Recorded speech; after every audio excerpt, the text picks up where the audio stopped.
I'm Lou Sheldon, and I'm a conchologist, otherwise known as a shell collector.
He's obsessed almost with it.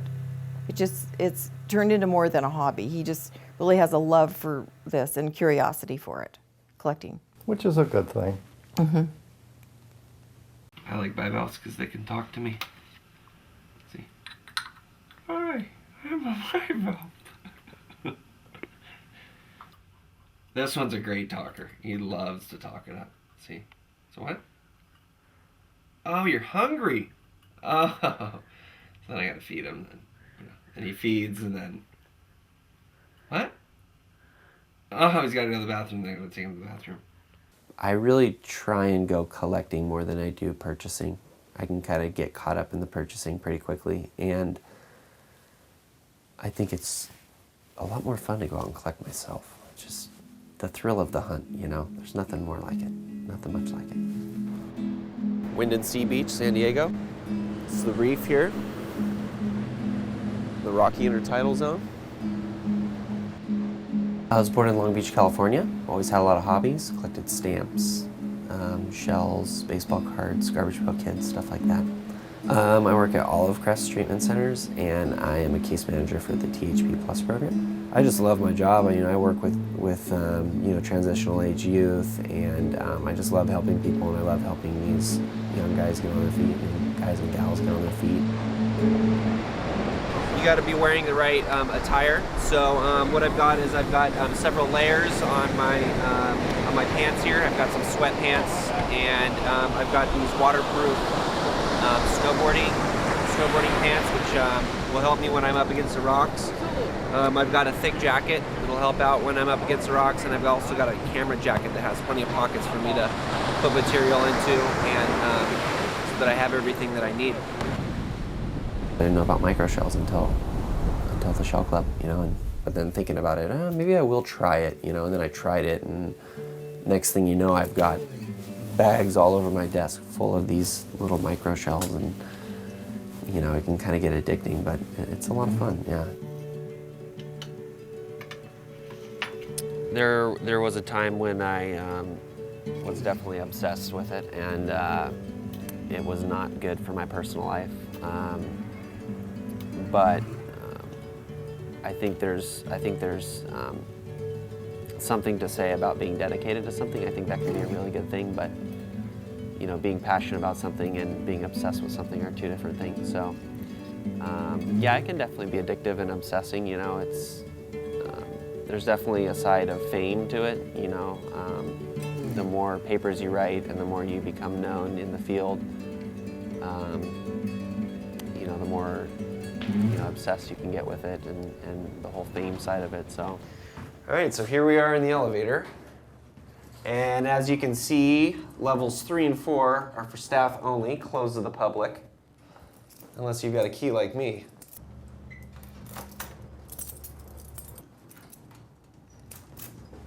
These are where all the private collection is stored at the entire museum. This entire cabinet here I'm working on, and most of them are micro turds, so they're micro mounts. So they're very, very small.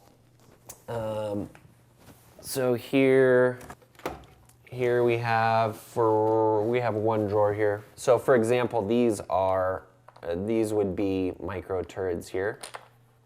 So this is a micro mount. So inside this little container here, you can see that there's a little teeny microscopic shell on the bottom. The main purpose of coming here is to really broaden my knowledge base about shells and to contribute to the Department of Malacology here at the museum and help them go through material that they don't really want to go through because it's so difficult to go through. You know, when you're at home, rarely, very, very rarely do you come across something that's a new species. But at the museum, you know, 10% of the stuff that you see is a new species. So that's exciting. You're like, whoa, this is a new species. I could describe this myself, which is really fun. I mean, that can be really exciting. You could be the senior author on that. You could, you know, go down in history, like just for writing on that stuff.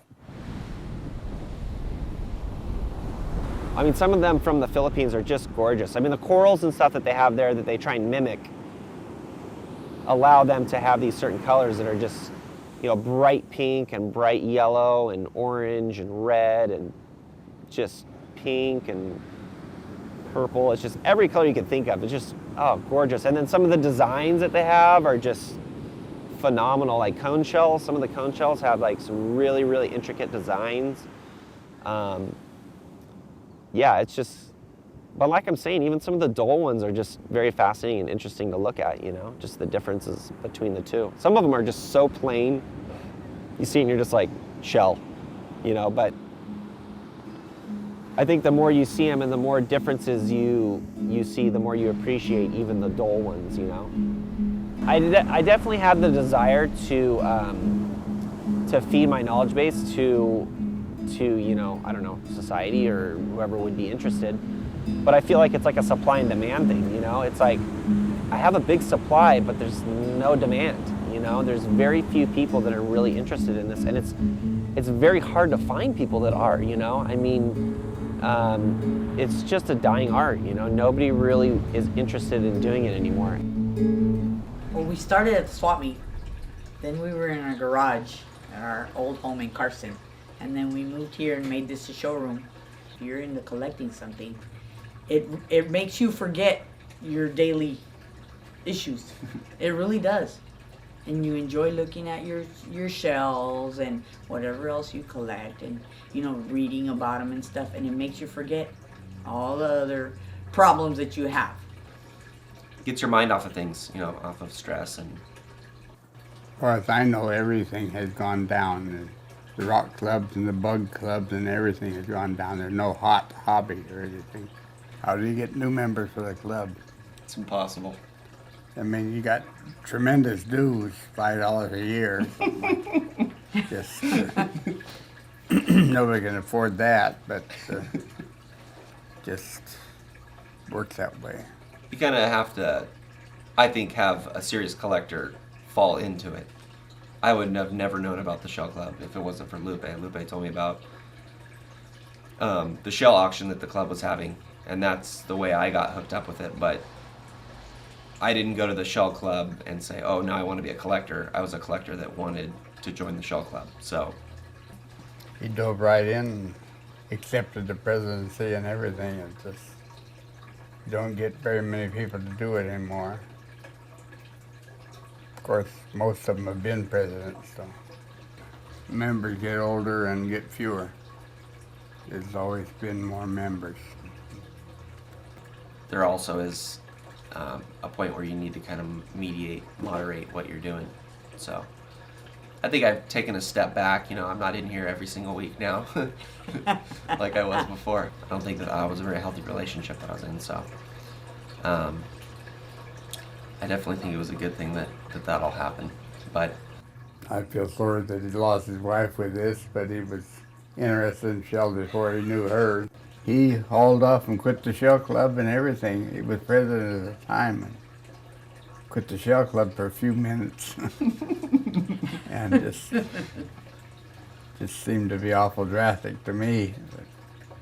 I did suggest to him that he put his shell collecting on the back burner to try to work on his relationship, and he started to do that, but it didn't. It still wasn't going to work. So then, you know, he backed off, and then I said, you know, it didn't work. You know, you're not going to stay married, so why don't you just continue what you love doing? And he goes, I think I am, and he did.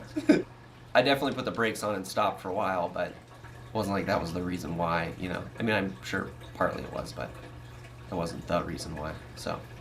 I don't think that was the reason why we got divorced, but I think that was definitely something that contributed to it. You know, it was definitely something that I could own up and say that that was part of it. But you know, you live and you learn. You know, I think that I'm a much better person now than I was then because I know those things. You know, I think had I not gone through that traumatic experience, I think I probably would have done the same thing over and over and over again. So I think that was like a big slap in the face. I think something big really has to change you. You know, I think a lot of times it has to be a catastrophe in order to change somebody, you know. Yeah, I mean, I'm a perfect example of that, losing everything because you're concentrating on yourself so much, you know. And why I need to change is I'm not going to be in another relationship if it doesn't change, you know. That's like bottom line, you know. Either I change and it works out, or I don't change and it doesn't work out, you know.